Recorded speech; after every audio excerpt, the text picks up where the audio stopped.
I forgot how we start these, Alex. Usually with you doing something stupid like this. There you go. Perfect.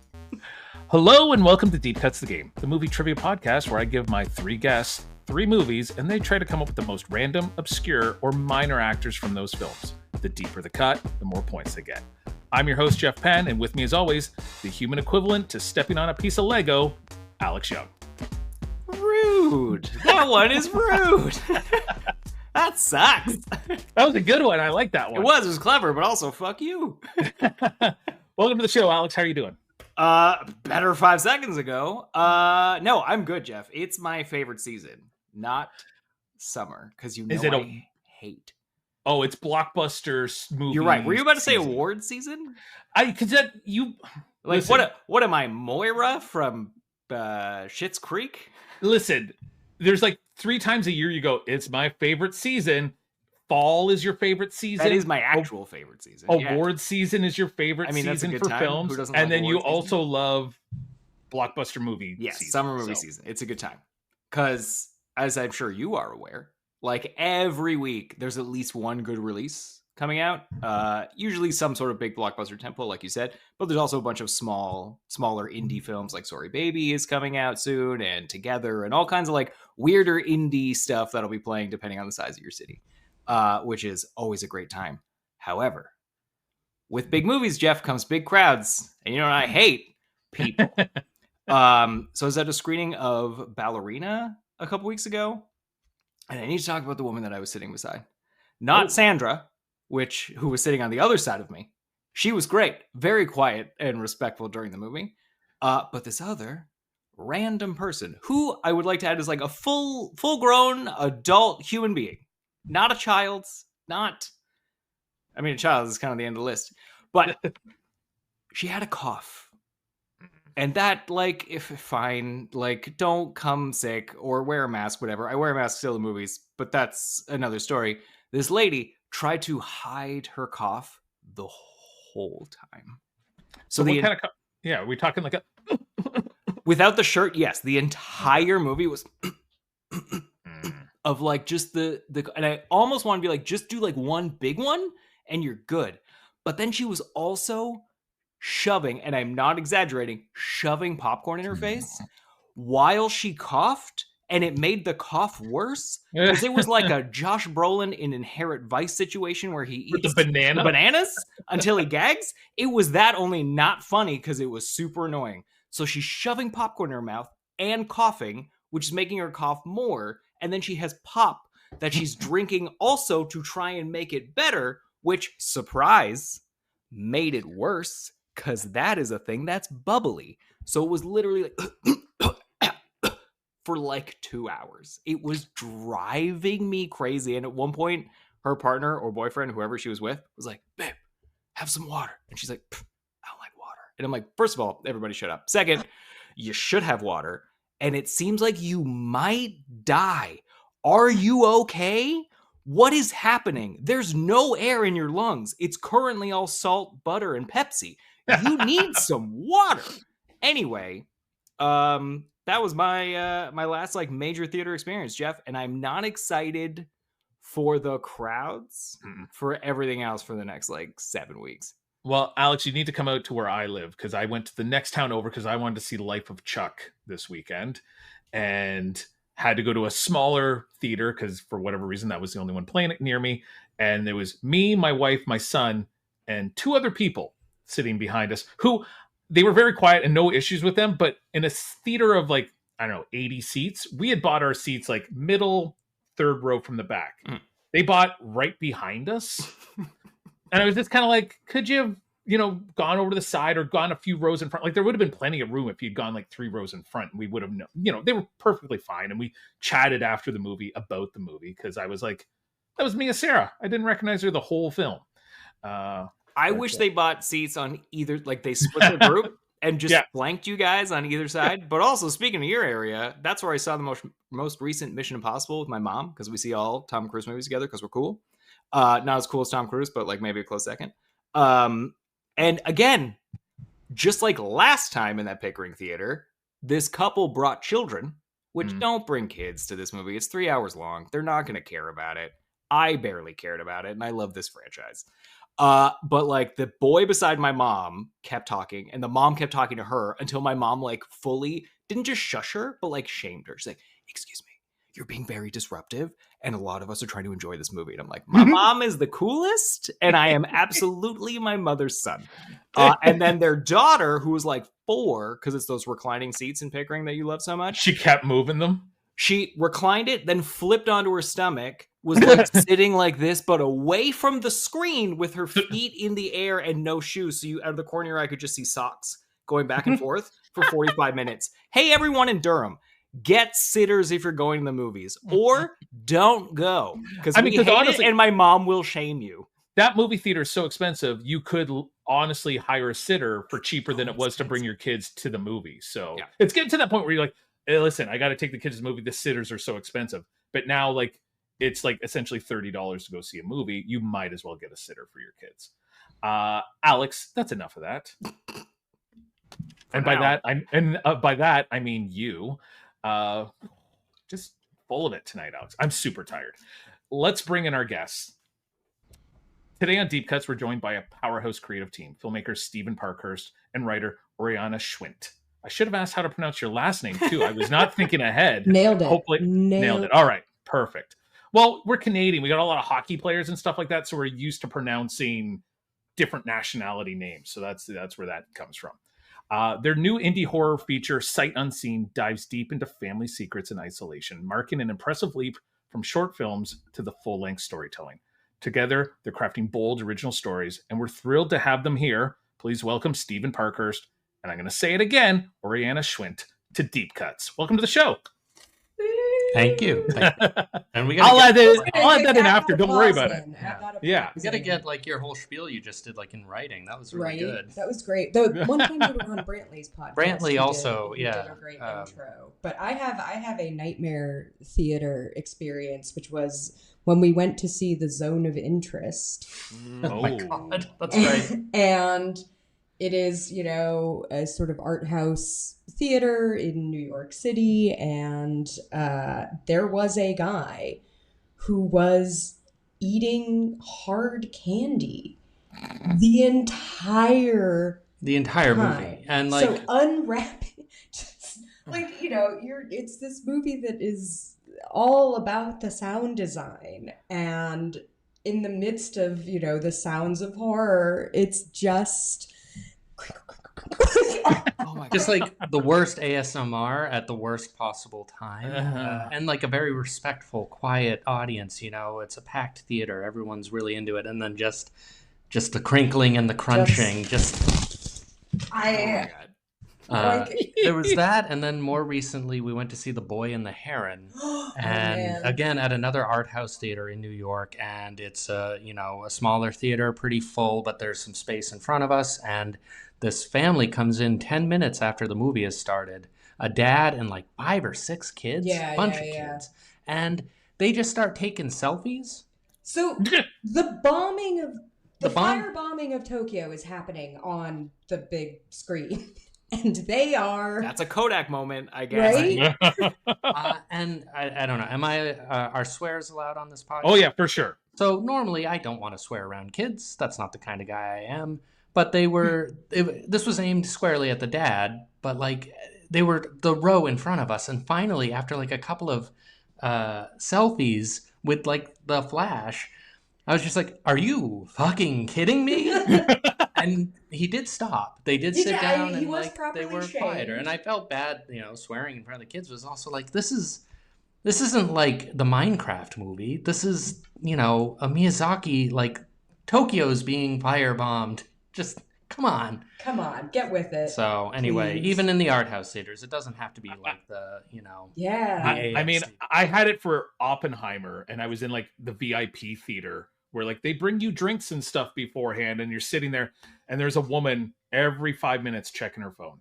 No. And I'm like, you paid $30 to be here. Why are you here? If you don't want to watch the movie, just go. Like, go leave. And she's like, they're doing the part where like they're doing the test and they're dropping it. Christ. And she's like, and that like tick, tick, tick, tick, tick, tick. And I'm like, oh my God. And it's like flash of a phone. I'm like, and I went and told an usher or a manager, and they came in, and I was like, That's right. I mean, That's how I handle this. Nothing there was brings 4 of out them. I my didn't inner think I could. fascist more than Right. like, It's we like- all have a fascist inside of us. It just Yes. depends on like what is the situation that activates. Ava Braun really had a fascist inside. Oh, Well done. Huh? Alex, clip number 1 for the promo. With no Well context played. whatsoever. Well, let's talk about. Okay, so I haven't seen the movie, but I've seen the trailer, and I worked in making trailers, so I am an appreciator of good trailers. And when I say trailers, I mean promos for crappy TV shows like The Big Bang Theory and Young Sheldon. Not usually not movies. Yeah. But great trailer, and I want to say like the sound design even in the trailer was great. Like there's a part. It was just a light switch. And it's that click of this, and you forget, like if you're home alone somewhere and a light switch goes, you're like, that shouldn't like put like shivers on my arm, but for some reason it does, right? Like that's not. It's just this. It's a natural sound, but then when heard in that situation, it's so unnatural.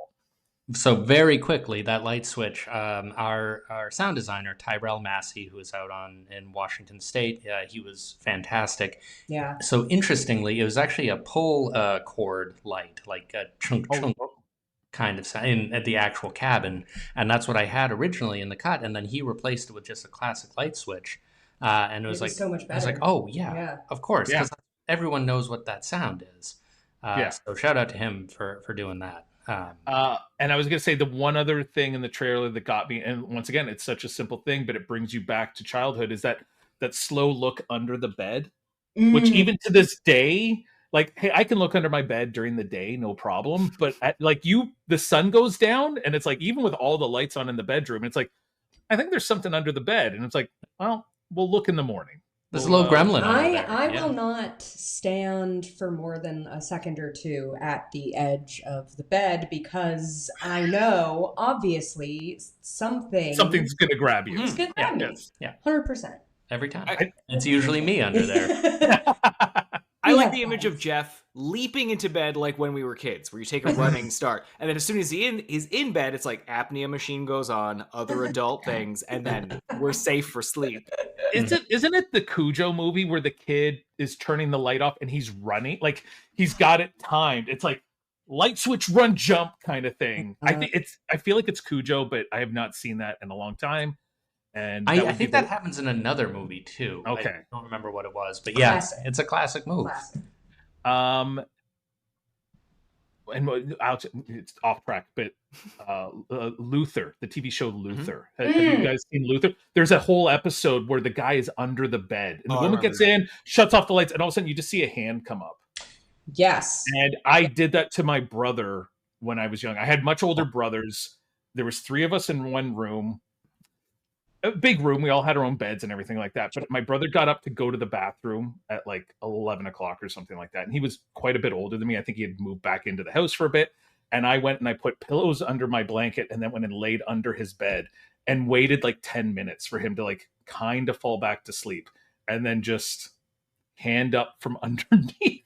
Damn, dude. It's but the next week it was pillows would get thrown at my bed to make sure I was sleeping. Of course. It's so wonderful to be talking to your ghost because surely he killed you. Yeah. 100%. Yes. Okay, so you just had a premiere screen, or I don't know if it was a premiere screen, but you just had a screen in at MIF, the Maine International Film Festival. In a month. Yeah. In a month. Oh, okay. Oh, so July I thought 19th. it already happened. Okay. Yeah. All right, great. Then people from Toronto and where most of our listeners are can make their way to Maine. I guess if they want to. I don't know if I would recommend that. It's a day trip. You can do it.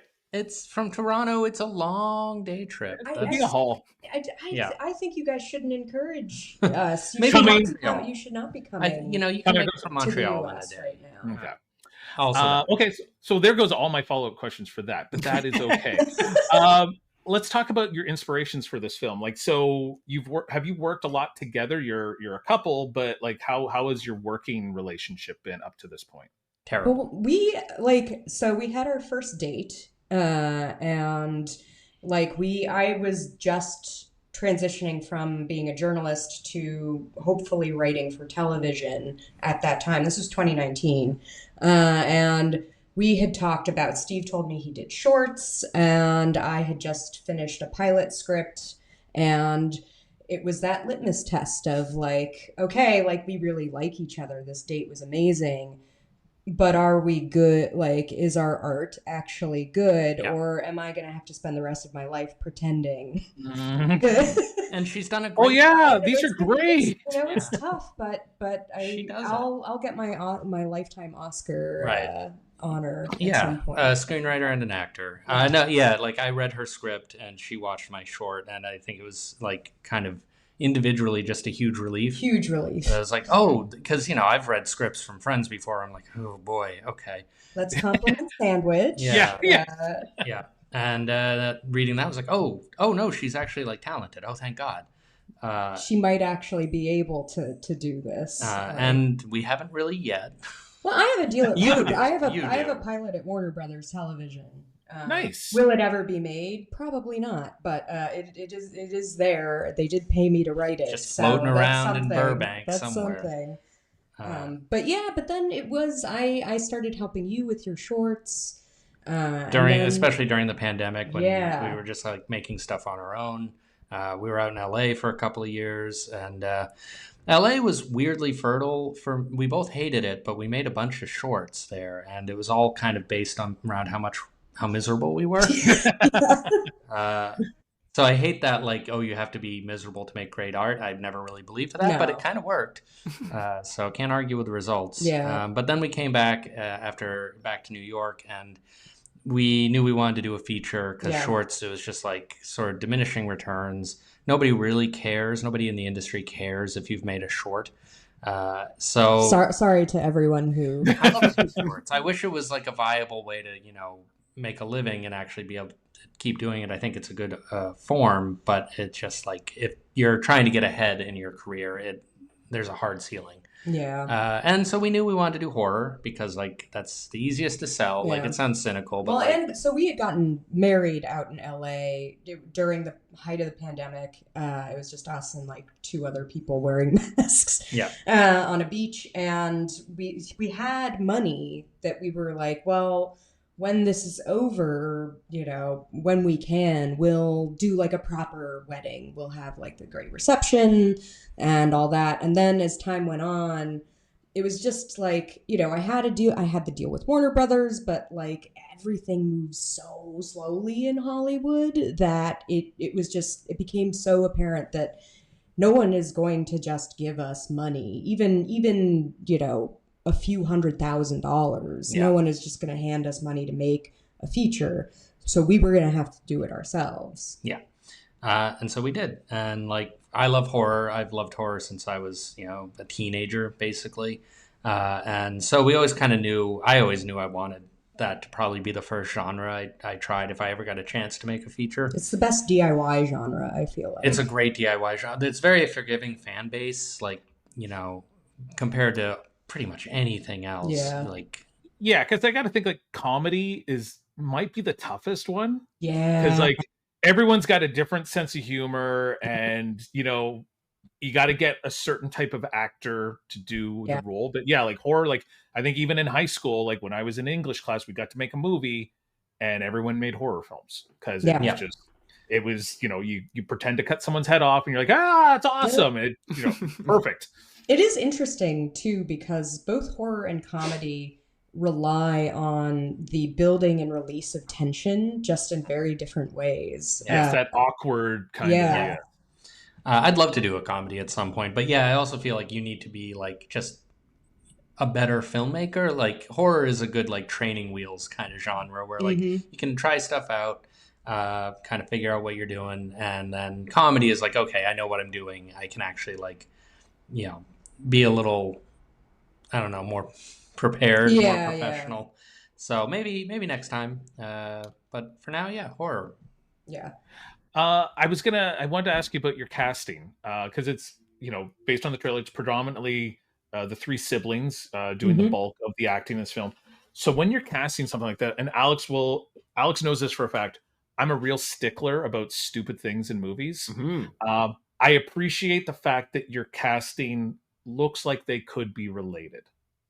It's a small thing, but Alex knows I would have watched the movie and be like, are we supposed to really believe that Ewan McGregor is the brother of this? Like, not a chance. Is Ewan McGregor and Cillian Murphy brothers? It just doesn't make any sense. And he's like, Jeff, let it go. They're great actors. And I'm like, yeah, but they don't look alike, Alex. And I get hung up on that. So I'm very happy that you gave us 3 people that have enough of a maybe not even a look, but a feel of a family kind of thing. So, So when you're casting for a film that is, it's a small independent film and it's going to rely heavily on 3 people, what were you looking for when you were putting these people together?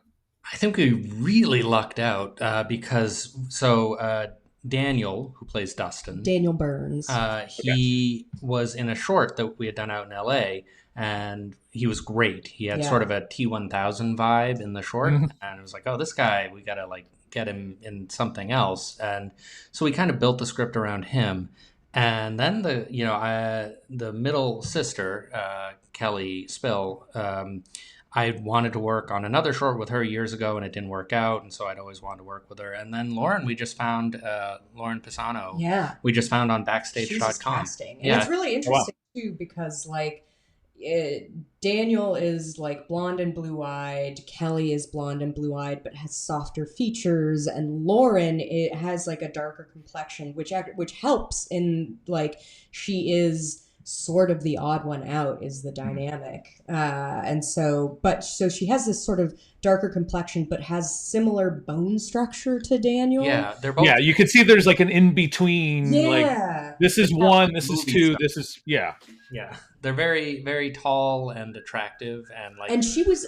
We didn't realize because we did, a read on Zoom, and then she actually happens to live near, like, down the street from us, which is great. So we had her and Daniel come to our apartment to do an in-person read. Yeah, and she like took off a cardigan or something and it was like, oh, she's ripped. She is jacked. I absolutely believe that, like, there's, like, some scuffles. Nothing that's a stunt per SAG rules. No stunts. There are no stunts in this movie. Only, like, actors, playing it scuffling. Yeah. But it was like we needed someone who could believably take on Daniel. Be physically dominant, because Daniel's in great shape. And then I was like, oh, actually, she could probably take him. So that was a nice thing to discover. And they're really good actors too. And they're good actors. That was really nice. But, it worked out. It worked out really well. We got really lucky. Well, we'll come back. We'll talk a little bit more about the movie when we're done. But I think we got to play a game of deep cuts. So, Alex, I'm so worried about this. Oh, don't worry, you're gonna be fine. I heard you talking about on a previous episode the worst score. Lowest score? I'm like, okay, all right. It happens. Had a number It happens. I have 3 of the lowest scores this season. It's you fine. have 4 of the worst 10 scores, I think. Great. I'm gonna like Jason Mantzoukas on Taskmaster this. Oh. Like if I can't get I've only been 5, seeing I'm the gonna clips get of a it, 1. but yeah, he's I'm glad they included some American content on that show. I really like that show. It's great. I'm in. It's like my whole personality right now. Okay, so Alex, usually we do a game called What Movie Am I Thinking Of? Mm-hmm. But I wanted to do something a little different that's maybe a little more grounded in reality and not just me making up who the winner is. Okay. So this is something Alex and I used to do back in the day. We used to call it the IMDb game. I'm going to give you an actor or an actress, and then one by one, you're going to try to think of what movie is on their IMDb best known for. There's 4 movies. So if you get the first one, you get first choice. If you're second or third, so on and so forth. If you say a movie that's not on the list, you're obviously eliminated, and then it'll be kind of up to me to decide. So, Oriana, we're going to let you go first. Oh, no. Oh, God. I'm going to tell you the actor is Forrest Whitaker. Take a moment if you want to think about it, but you're trying to think of what movie is he best known for according to IMDb, which I do not know what they base their algorithm on. It is sometimes dog crap, because I will tell you, I just looked at Arnold Schwarzenegger. It was 2 Terminator movies, End of Days, and The Last Action Hero. So garbage. Yeah. So for a the No, that's perfect not- list. So, Oriana, I'm going with the Last King of Scotland. Very last good. okay, I'm not going to tell you where if you're first or fourth or off the list. I'm not going to tell you until everyone has guessed. So, Steven. That was gonna be mine. Forrest Wood. All right. I get Rogue One. Damn it, that was Oh, mine. That's a good guess. I kind of forgot about that one, but good guess. Alex. Well, it sounds like somebody's not caught up on Andor, Jeffrey. I'm at his part in Andor. Don't worry. The Godfather of Harlem, his the TV show. season show on Disney. I will tell you this: 2 of you guessed movies or TV shows that are not on his list. Was one me? Number 4 is Battlefield Earth for some reason. Oh. Number 3 is Black Panther, which he is barely in. I forgot didn't. Is he that. in that? What? Yeah, he's one of the elders. Like when they're having the whole thing where he like loses his Black Panther power and then he's got to get it back. He's like part of the council that is Sure. like. Oh man. Number 2, this is probably a little better, is The Butler. Oh come on. Daniel's the Butler. Yep. Other things they left off, Fast Times at Ridgemont High, I think would have been a decent one to put on there. Or Ghost Dog. You love that movie so much. Or even what was The Crying Game would have been like if you really want to get interesting. But one of you did get his number 1, and that is The Last King of Scotland. Yeah. Is Rogue One not on his list at all? Rogue One is not on his That list. is astonishing information. crazy. I assume that was his number 1. Yeah, Terrible so- SEO. So well done, Oriana. Would you like to go first, second, or third? Third. Oh, interesting. Third. Okay. Interesting. Yeah. It's the safe one. You get 2 picks in a row. Oh, On the way actually, back. you know what? No, I choose Don't be second late, now. too I late. choose second. I choose second. Choose second. You don't want those 2 picks I in a don't row. want Okay. the 2. I can't. I don't have proper faith in my own abilities to. All right. So neither one of you were also on the list, but I'm going to go with Steven on this one. I feel like Rogue One deserves to be on the list a little bit more. So Steven, would you like to go first or third? I guess I'll go third. All right. Alex, that's putting you at the number 1 spot. Great. I mean, to be fair, it is his own show that he has for 4 seasons, and it's not on his list, so that's a little disappointing. Yeah. But now's the part where I tell you what the 3 movies are. I asked you some of your favorite films, and I've tried to include that into our list tonight. So, starting with, and you mentioned T1 a little bit earlier, Stephen, but from 1991, Terminator 2. Oof. I believe this was on both of your lists. Alex, we talk about this movie a lot, and you're always very amazed by anything I say about this movie. So I'm from about to be really shocked by the whole cast. Trust me. From 2013, Inside Llewellyn Davis. Lewin Davis. Yeah. Llewyn Davis, sorry, I know. And I heard them, I just watched it yesterday. I heard them say it like 100 times. And then no one had this on their list. Everyone's probably seen it one time and totally forgot it was a movie. But it has a really, really deep cast because this director always has deep cast. From 2019, The Dead Don't Die. Does anybody remember that movie? Yeah. Jim Jarmusch.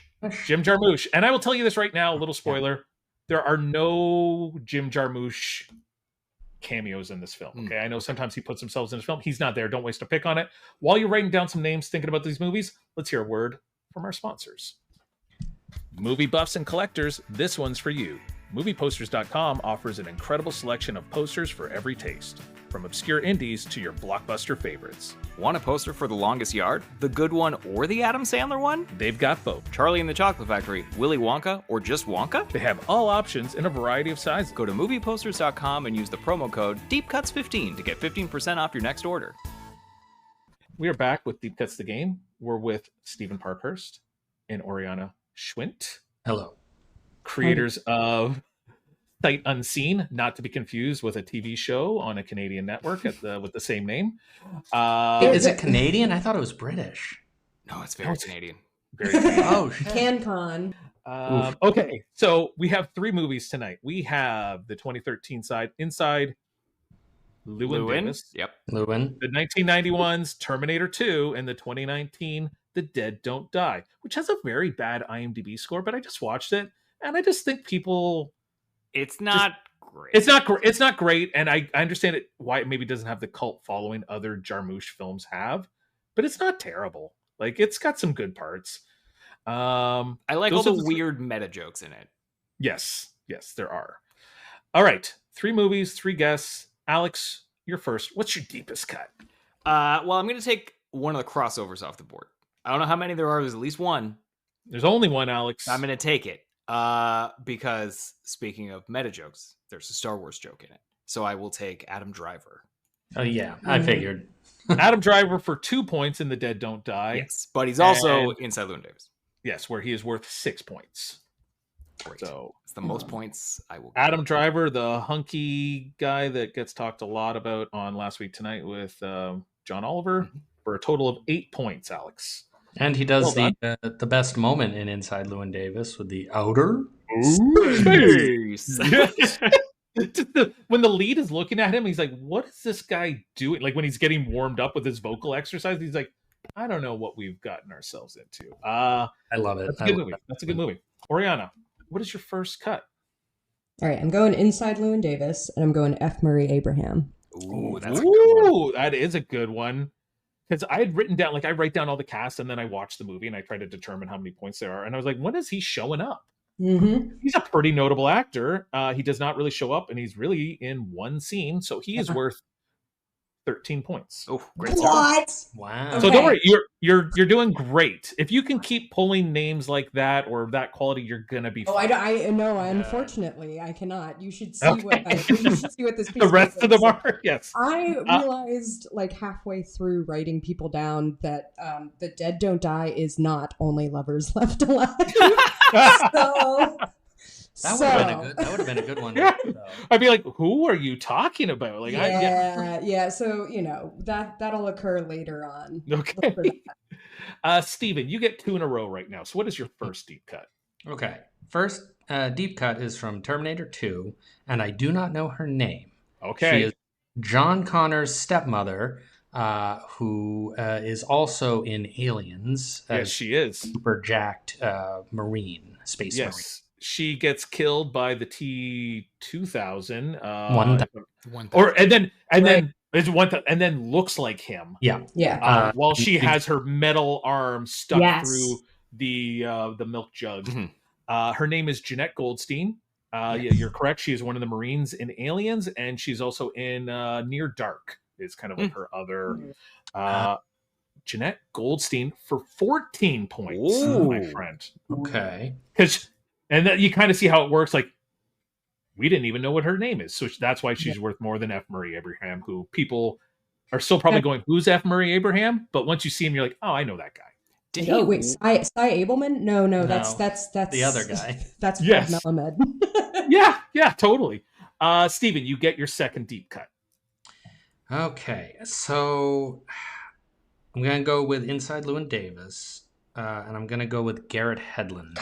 Damn it. Yes, Garrett Hedlund driving someone to Chicago, driving a couple people to Chicago. He is worth 8 points. He does not have many lines in that movie. I believe he just smokes a cigarette for the most part. And then at one point says to someone, I'm all out. And then smokes another cigarette. So 8 points for Garrett Hedlund. Well done. Oriana, we're back to you. You scored an impressive 13 points with F. Murray Abraham. What's your second deep cut? I'm going Terminator 2. Sorry. The Holy twins shnikey. Who play the security guard guy. Okay. Because it was twins. Yeah. Can you think of either their name or anything else they're in, though? Oh no. Wait, what were they in? I can't help her though. You can't help. You can't help me. There's no spousal privilege. I mean, because that's like saying I know there's a big security guard in it. It's like, yeah, but who are they? Well, no, I thought I would get points for knowing it was twins. I mean, I honestly wasn't sure it was twins until I looked at the credits and I was like, oh, it is 2 different guys playing one guy. And okay. In that okay, case, you blow that one away. We'll blow it away. Okay, I'll go different. The guy who in Terminator 2, the African American actor, he was on The Good Wife for like a season and a half, I want to say. I cannot remember his name. I think he passed recently. I think I know who we're talking about. Alex, are we talking about the guy from Speed? Yes, Yes. He's police the chief captain from in Speed. Yeah. Yeah. And Yeah. ironically plays essentially the same character from Terminator 2 in Batman versus Superman Dawn of Justice as the guy who creates Cyborg. Oh, That's right. yeah. Right. His name is Joe Morton. Yes, Joe Yep. Morton. Oh my god. Joe Morton for 10 points. And yeah, he's got that iconic scene where he's holding up like the explosive device and his arm Yeah. is slowly giving away. Yes, and he's the captain in Speed. So 10 points for Joe Morton. Well done. Alex, you get 2 in a row, second and third. So my first one, Jeff, is going to be Shot in the Dark.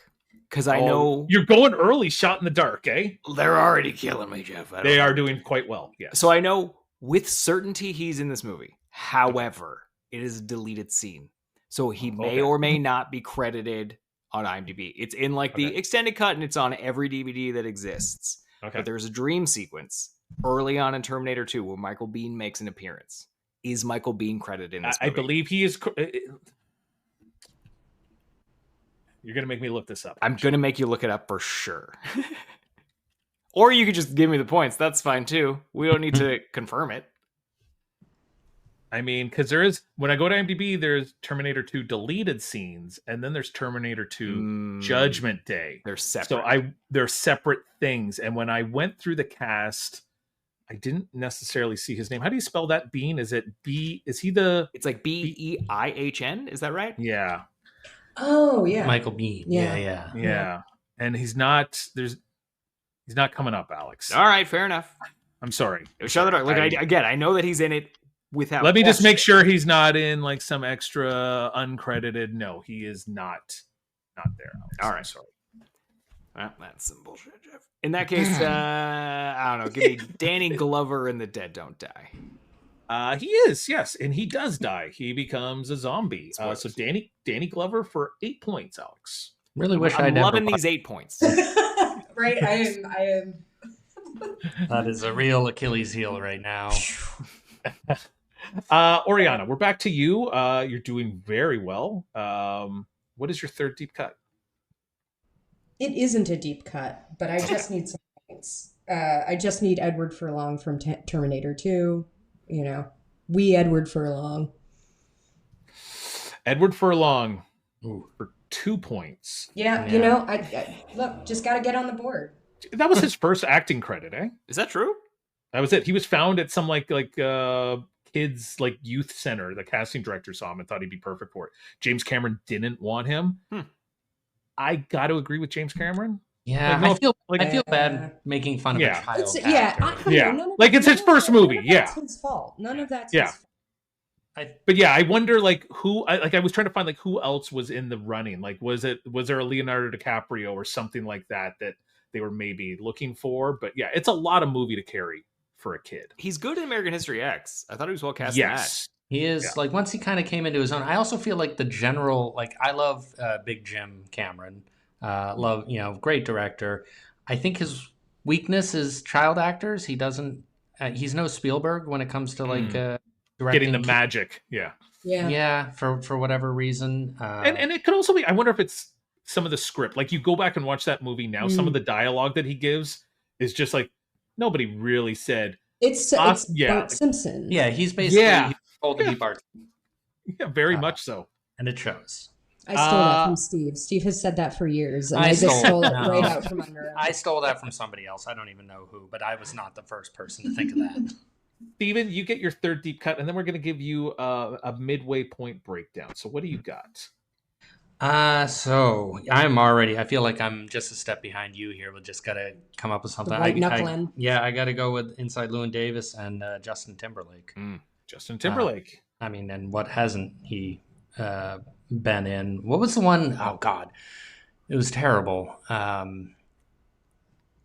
In Time. Out of Time. In Time. Oh my gosh, is that what you're thinking of? With the Amanda Seyfried movie? Out of Time? The one with Amanda Seyfried, right? Amanda Seyfried and Johnny Galecki, I think, was also in it. I think that's one of the movies she secretly talks about being underpaid as a female actress. And she talks about being in a movie with someone who wasn't ever really in any movies and they got paid a lot more than she did. And I was like, to be fair, He was Justin Timberlake. Like, I get it. Like, there is kind of like, who are people going to come see at that time? Like, no doubt she's 10 times the actor that he is, kind of thing. Yes. But, no one was going to go see a movie with her coming out of probably like Mean Girls or something that was. Well, she had Big Love at the same time. Yeah, she but was in Big Love. she was the daughter. Yeah. Yeah. Nobody was watching Big Love either. That's a great show. I love Big Love, but nobody. Yeah. All right. At the halfway point, Alex, you have 16 points. Not terrible. Easy math for you today, Jeff. Oriana, you have 25. Started off very hot. You've slowed down a little bit, but it's respectable. And Steven, 26. Wow. This is still anyone's game. Alex, you're going to feel real dumb about putting that X up in the second round now. Because I always do, Jeff. If you put up like a 3 or a 4, you're like 5 or 6 points back at this point. But all right, Steven, what's your fourth deep cut? I might need to take a second here. I am already all in names. The bottom of the without going with like the really obvious ones, which I may have to do. I might have to at least just white knuckle through this one while I can. My brain has been ruined by Google. I've realized like I've made a conscious effort to just try to actually like think of things without automatically just going to IMDb or Wikipedia, and it's not really working. I think it's the damage has been done. The damage is irreversible. But I did just have somebody in mind, and it's not. Oh God. So in Inside Llewyn Davis. He is one of the guys at the house party. He was also that Llewyn Davis kind of has his meltdown at. He has his Asian wife, and he was also in Girls. Yes, you got it. His name is Alex Karpovsky, and he plays Ray in Girls. I looked him up and I was like, I only knew him because he was in so many episodes of Girls. Because sometimes, a person's in 3 or 4 episodes, but he's in a ton of those episodes. He's worth 15 points, my friend. Whoa. Wow. He's got a weird little mouth in that movie. It almost looks like he's got like lipstick on or something like that. Good. He's so good. Just a weird little freak. Alex Karpovsky, 15 points. Well done. Wow. Oriana, Alex. What do you got? Okay, I am unsure if he is credited as like acting in Inside Llewyn Davis, but I'm going to throw it out there just to see. Chris Thile, it's Thile. He's a folk bluegrass sort of musician. Is he the soldier? Let me look. Not the soldier. That guy, I did write down his name. I did not write down this person's name, but that may just because they were so obscure that I didn't think anyone... I'm trying to think if he was like, if he is credited as acting or if he's just on. Because there is like a trio that sings in that film. Yeah, and I think he's in there. I think he's in there. Okay, so you think his name is Chris with a C? Chris Thiele. And his last name is Thile. Okay, let me look at this last name. Thiele. Thile. I'm not getting anything. Oh no! I'm sorry. I thought you were such going a good with guess. I want to look up someone who I know is in that trio, and I just want to see if. Okay, so yeah. So sorry. I'm sorry. That's unfortunately that's an X for Chris. Ooh. But I'll tell you what. If you look this up later, come back to me and let me know. I will change the points, and I will shame myself online for making any mistake.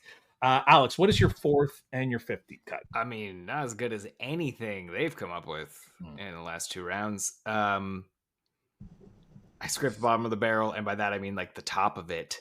For the Dead Don't Die, can I have Tilda Swinton, who I think is... I guess she was in that. Well, she is, and I think her character name is Zelda Winston, if I remember. Yeah, Zelda Winston. They've just kind of flipped her name around, and they do that with another character where they've just it's super weird. She's worth 4 points, Alex. Yeah, of course, she's all over that movie. But that's all right. What is your fifth deep cut? Also from that movie, and then Jeff, there's no more names on my paper. Steve Buscemi. Steve Buscemi. Buscemi. Yes. He dies. He wears a very cool, uncool hat that I believe reads "Make America White Again," and then has a very troublesome conversation with Danny Glover about his coffee being too black. So yeah, I don't remember any of that. Oh my gosh! And then when he gets turned into a zombie, like Danny Glover's like, "Yep, seems like it's just like perfect." So Steve Buscemi for 8 points, Alex. Awesome. Sorry, I'll take it. sorry, 7 points. Come on, round it up. Damn. All right, Oriana, we're back to you. What is your 5th deep cut? I'm going John Goodman and Inside Llewyn Davis. Ooh, he is. He is the other person in that car ride Yeah. to Chicago with his big cane tapping someone on the shoulder over and over again, and then doesn't quite die in a bathroom from a heroin overdose, but almost But he gets dies. left there. Yeah. 6 points for John Goodman. Wow, that's pretty good. All right, Yeah. Stephen, you got your last 2, your 5th and your 6th. You're running away with it, my friend. Not for long, I'm not.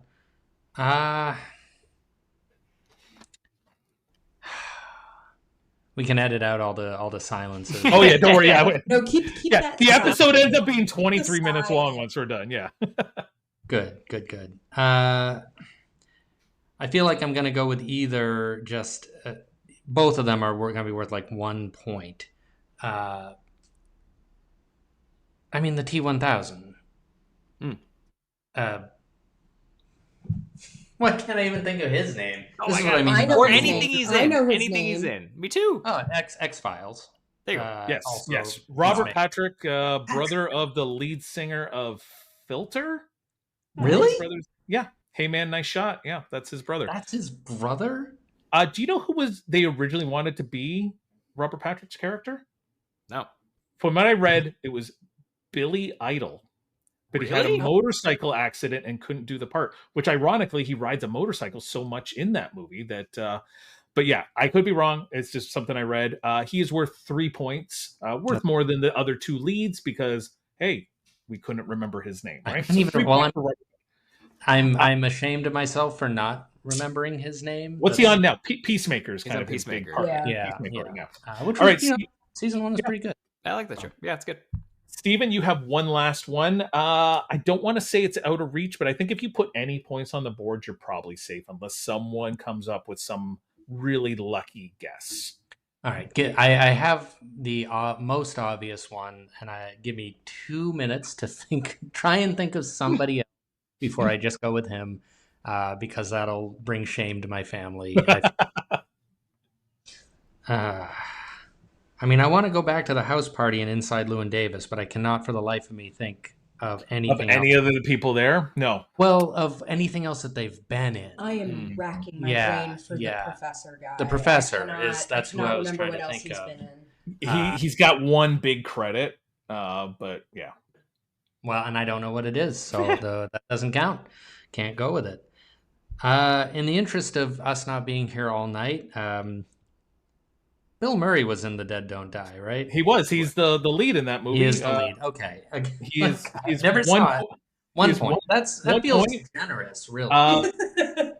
Him and Adam Driver just have the best part where like the theme song plays and then they go into like the opening of the movie and they turn on the radio and Bill Murray's like, that song sounds really familiar. And Adam Driver's like, yeah, it's the theme song for the movie. He's like, what? And then they have a conversation later on where he's like, Adam Driver keeps saying, oh, this is going to end poorly. And he's like, why do you keep saying that? And he's like, well, I read the script. Yeah. And he's like, what do you mean? Third you act of read that the movie's script? so fucking weird. Yeah. And he's like, I've done, he's like, I can't believe Jarmusch didn't give me the whole script. I've done so much shit for that guy. I can't believe he didn't give it to me. It's not a bad movie. So yeah, I'm happy I bought it. Oriana, I mean, there is a window. If you want to go, like, I don't know if you've got anything, like, honestly, if you could, oh my gosh, if you could come up with the twins from Terminator. They are in something else. They Oh, are in yeah, something they else. are. I can't rememdo. I think it's another Jim Cameron movie. But I'm pretty sure. isn't he in The Abyss? Do you want to throw that out and say that? I'm not. Okay. No, because okay. I remembered something. Okay. I remembered the soldier boy from Inside Llewyn Davis. It's Stark Sands. Stark Sands. right? Yeah, you were right. It's Stark Sands. It's Troy Nelson is Whoa. a Soldier Boy. So he's worth 15 points No because way. well, what else is he in? Yeah. What else is he Well, in? that's I know, like 'cause he's like a folk music, like he, that's That's Yeah, fine. and I mean, and there's another folks singer in this film that I know who they are by name. I don't know who Stark Sands is at all. He has no, he doesn't. He's in 10 episodes of the TV show Minority Report. He's in Flags of Our Fathers, and he's in a movie called 1114. I Those did are his. actually. He's in 1114. Was that the movie? It No. is. It's a Henry Thomas, Colin Hanks, Ben Foster, Patrick Swayze movie. Wow, it's a good cast. You got Barbara Hershey, Hilary Swank, and Clark Gregg. Like that, Rachel Lee Cook, Jason Segel. How have I not heard of this movie? Good grief. I've never. Yeah, Was it, that like, wasn't the one I was even thinking. Direct to Hulu or something? No. Maybe. What's How this old movie is this? called? 1114. It's from 2003. I've never. Oh heard. no, not. That's a hell of a cast. Yeah. So congratulations, 15 points for Stark Sands. Alex, it's a little tougher for you to make a comeback. Yeah, here. for real. I want to like just guess folk singers that I know and see if one of them is right. Surely. I mean, he's of the current folk singer world. He's the most famous of them. Is he in a band or is he a solo artist? Can you tell me that? He's a bit of both. Fuck, what? I mean, he's known for being in a band, but he's also known for being who he is. Like he's at that point, like he's jumped up a level. Is he very famous? She got it. I mean, as famous as you can be as a folk singer in 2025. Am I seeing them in concert next weekend? I don't know what you're seeing in concert next week. Is Marcus Mumford in this movie? Marcus That's my Mumford guess. Marcus Mumford's in this movie. Yeah. He is. Yeah. Wait, Vocally, I don't know if he's physically in the movie, but I think he does Yeah. the singing for it. He's So- Oscar Isaac's. Oh. He's Lewin's partner. That died. So when you hear the That record, died. it's him. So he doesn't appear on. I don't think he appears, but he is. Is he he credited? He's credited with like in the movie, and not as like in the soundtrack. He's credited as appearing in the film. I feel like we can allow that. Yeah. That should I be mean, allowed. he's not going to catch up anyway. It doesn't matter. Coming up So, with that. is- Better than my initial guess was gonna be like Sophia Stevens, but I'm like, I don't think he's in that either. yes, that was a lot of hints there to get Alex to the 15 points. All take right, it. before we give you the final scores, let's see what we maybe missed. The Dead Don't Die. Tom Waits. He loves using Tom Waits. Alex, we spoke about Big Love. Chloe Sevigny is in it. Of course. Yep. Caleb Landry Jones, who is in Three Oh, Billboards. that guy. Rosie Perez plays a character, I believe, called Posey Rerez, who's a reporter. She's another person with the reverse name. Yeah, that's right. RZA is in it. I think he's in Ghost Dog, if I'm not mistaken, as well. I was on a Carol, plane with him once. That's cool. Carol Kane is a zombie. Iggy Pop with no makeup plays a zombie. Selena Gomez is in it. Has actually a pretty big part in it with a cool car. She's driving around in like the car from The Walking Dead, not The Walking Dead, but the George Romero Land of the Night Dead. of the Living Dead. She's got the same car. Yeah. Also in that car, I almost confused him with Garrett Hedlund because they look a lot alike now, but Austin Butler is also in that car. And then Sturgill Simpson, who sings the song "The Dead Don't Die" throughout the entire film. You would know him from Children of the Flower Moon and The Creator, right? Because he's doing a little bit more acting now. And he plays a zombie in this. Terminator 2, we won't even talk about the big ones. But the redheaded kid that's riding around on the motorcycle with Yeah. Eddie Furlong, who is he? What do you got, Oriana? Do you know who he is? No, I just remember him. I remember, yeah. I that kid. couldn't remember what else he was. An actor named by the name of Danny Cooksey, most famous for being in the TV show Different Strokes as Sam, the redheaded kid. And he's in Alex, our favorite worst movie of all time, Mac and Me. Is he? He's in the back of the car where the Mac or whatever gets thrown under the, and he's like, Dad, there's something on the car. That's Danny Cooksey. He isn't the kid in the wheelchair who goes over into the lake. No, he's not that kid going over the hill 1,000 times. His step or foster father is acclaimed deep cut actor Xander Berkeley. Oh shit. Oh yeah. Yeah. Oh God, was he in like Independence Day? Yes. And he's Our Air taken- Force One, and he's Air 24. Force One and Apollo Yeah. 13, and he's in a bunch of stuff. Yeah. One I of the did think of him, but I couldn't think of another thing he was in, and now of course I'm thinking of them all. All of That's them. great. one of the cops in Terminator 2 is a Canadian actor named Don Lake. You would know him from Best in Show. The dog one. He's bald and got like a little mustache. I think he does a lot of Christopher Guest stuff. Nikki Cox has a very small cameo. Robert Patrick is a cop. He's like, have you seen this boy? She's the one. Yeah, they went. That's her. Dean Norris from Breaking Bad is on the SWAT team, because anytime there's a SWAT team, Dean Norris is on it. Arnold's Also, Total Recall. Yeah, very He- right. he- He's got the. Did you listen to that episode? Yes. Arnold's best friend Sven Ole Thorson. He's another bodybuilding guy. He's in all the Conan movies and stuff like that. And Gladiator. He's the mall guard. And then the twins, Don and Dan Stanton, are the guards at the hospital. They are from Good Morning Vietnam, and they play the Warner Brothers twins in the Looney Tunes movie with like Brendan Fraser. Yes. Yes. That's right. I like that Steven's like, yes, yes. And everyone's like, you watched that thing? The Jenna I did Elfman, actually watch it Brendan once. Fraser. I saw it as a It's kid. not- I liked it. It's not great. No. Wait, let's hold on see. though. Before you move on from Terminator 2, the doctor, Linda Hamilton's doctor, like the Earl second. Bone.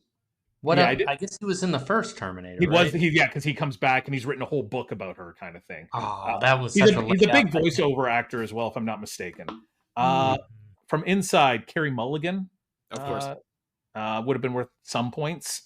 Max Casella, who's from Doogie Howser and Miss Maisel, Marvelous Miss Maisel. He runs the club where they play in Inside. He's the one that wants to have sex with Jean, and he's like, I had sex with Jean. Oh, Yeah, right. yeah.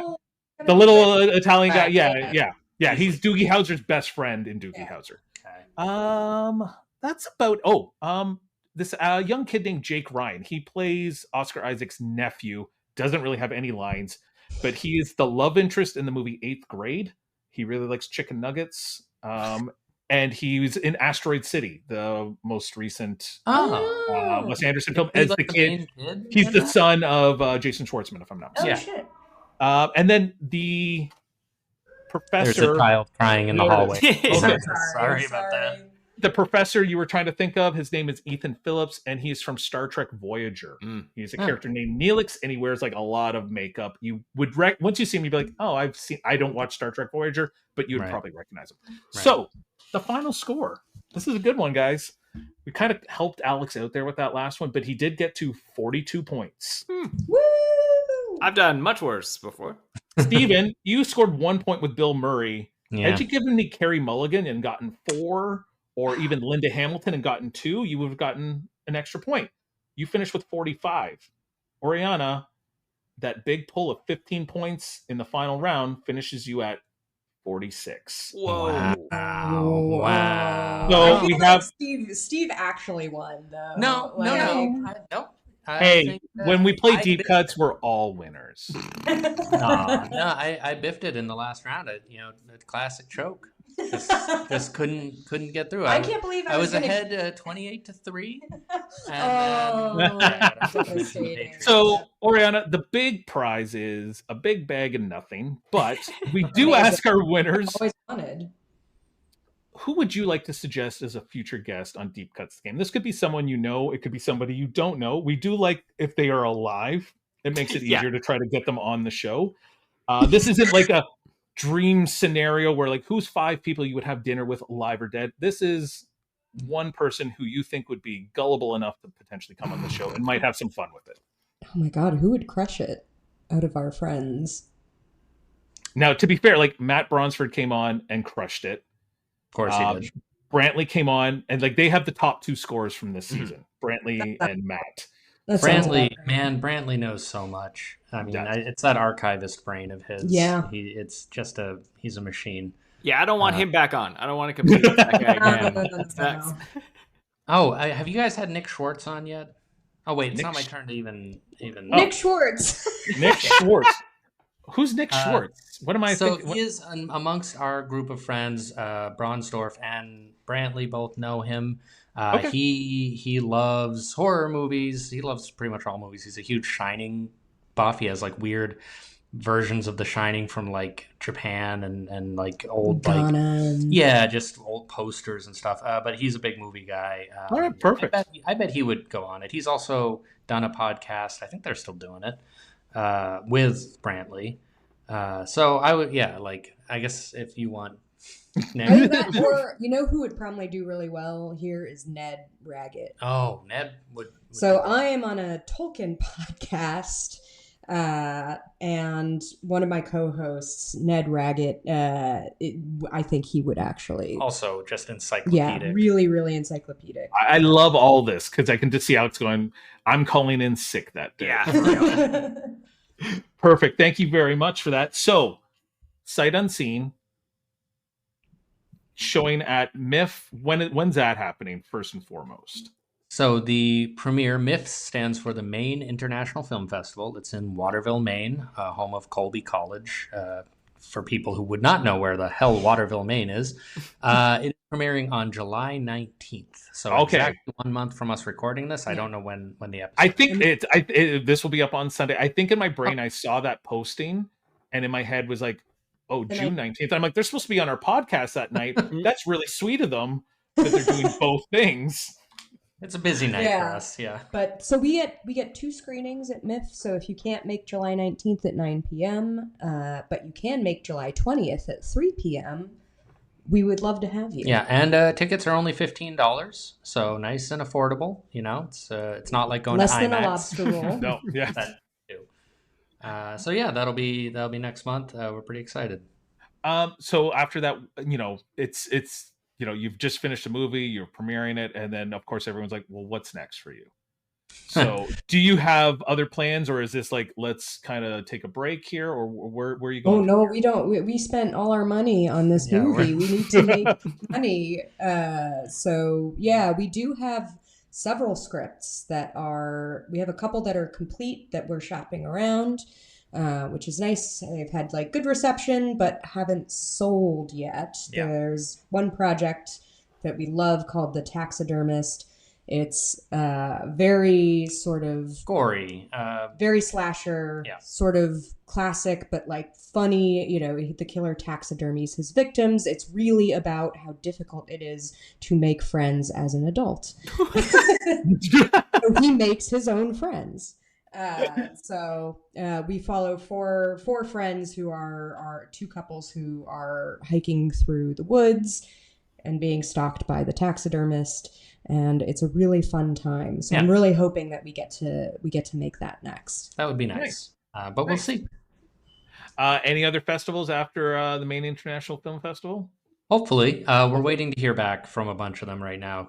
Most of them are in like October. For whatever reason, a bunch of festivals in October. So we'll be hearing kind of throughout the course of the summer. So you can, I don't know, find us online on like Instagram and TikTok. Yeah, because you guys, you're very active on Instagram. I've seen all your posts where you're talking about how you made the film and the different challenges you went through. You also have a webpage, if I'm not mistaken. Is it sightUnseen.com? Pretty much sightUnseen.xyz. Okay, that was cheaper to register. For sure. You can find all the social links through that website. That's probably the easiest place to send people because it's very straightforward. Yeah. Perfect. Alex Young, what's coming up with you? I know you're going to go see a big Mumford and Sons concert, I guess, next week. I am. I'm going on Tuesday. I'm excited about it. Oh yeah. They're playing the Budweiser stage, which is like a pretty small venue for them here in Toronto. Interesting. It's outdoors. It's a good time. It's a good time for the summer. I mean, that's where I saw Simple Minds last night, and yeah, it was a full house. So yeah, but I'm sitting on the lawns because I'm cheap. Oh, I won tickets, so I was very Ooh. But no, Jeff, that's not what I want to promote. I want to promote myself. You can find me on Letterboxd and all social media at the Alex Young. Also support your local rep cinema. I know the Review is doing a screening of a sports movie that I love, Jeff, because you know how I feel about sports movies, which is Hot League Rod. of Their Own? It's Hot Rod. Hot Rod. Actually, they have a screening of A League of Their Own tonight while we are recording this. But no, Hot Rod is playing July 17th, and everybody should go see it because I feel like it's a fun time in the theater. I love Hot Rod. It's a blast. underrated. Like it should have been a bigger hit. I agree. And they're rebooting Naked Gun, and I think isn't Jorma Yeah. Jorma Mm. right that. So fingers crossed that that'll be good. I mean, that first tease for it was excellent. Solid. So I'm solid. on board. Give Yeah. me silliness in the cinema. I'm down for it. Absolutely. Yeah. So we're now at the part of the show where Alex sends me an outro that I read without having read it before. And Alex gave me notes beforehand. So I've been sitting here this whole time with a bowl of popcorn Yes, thank you. that I have not been able to eat. And like how Well, rude. you need to start coughing. And I think Yeah. that's what we're going for. If I'm not, once he told the story, I was like, Yeah, you're really. I mean, you can do the coughs if you want. I don't want to throw your voice out, Jeff, because I know you're a professional podcaster. He said facetiously. But what you're gonna do? Your direction for this is you are in a movie. You're being very disruptive. You're whispering, but it's a goddamn stage whisper. Like everyone can hear what you're saying, and you're trying to place Lance Reddick in the movie that you're watching, which is Ballerina, just because it was easy enough. And he is shockingly in that movie, which I thought. Yeah. When did they shoot? did you think he was dead? He is Like, dead. well, he He is is dead. dead. Okay, He's been okay. quite dead in real life for 2 years. But they Wow. shot it because we looked it up. I'm like, is it reused footage? But like he's Right. interacting with Ana de Armas. That doesn't really make sense. So it was shot in 2023. And then they did a bunch of reshoots on the action and they kind of reworked some of the story. Anyway, that's unrelated to all of this. But for anyone wondering why Lance Reddick appears in this movie, very surprising. See, you said Lance Henriksen. You threw me off. Did I say Lance believe- Henriksen? I think you did. I heard- And I was heard No, I Reddick. said I Reddick. heard You Reddick. heard I Henriksen. also heard Reddick. I got to jump to Alex's defense. Yeah. I'm keeping all this in the podcast. Nobody's ever on my side. So thanks. Unless I'm wrong, in which case I'm going to delete all of it. But if I'm right, this is definitely promo number 2. So you're just gonna be disruptive. You're gonna eat the popcorn while you're stage whispering. Okay, It's gonna so be I the don't worst need to- ASMR for any listeners. So I'm so sorry. I I'm don't trying to need keep to it short. speak. I don't need to do an accent or anything No. like that. I'm just whisper talking You're just loudly being while annoying eating during a popcorn. movie. You got it. Okay, let me get a handful. Okay, and This there's could take a you'll while. notice 2 dots in the 2 dashes later down, and that's my line. You'll be fine. Okay. You don't need to I know love it. I love when you include yourself into my outros. You're welcome, buddy. Okay, let me get a mouth going here, and then we'll go. Huh. Where do I know that guy from? Is it Alex Young? Jeff Penn? Is he from The Wire? Maybe? Or am I racist? No, The Wire for sure. And John Wick, of course. Didn't he die? Like, in real life, I mean. No, wait. What's going on? Why are these people fighting? I wish there were captions in theaters. Shh. You shush. Not like this is Deep Cuts, available anywhere you get your podcast. Oh, you think there's a new episode next week? Good job. Thank Jim. you very much, everyone. This has been Deep Cuts. We'll see you next week. Bye.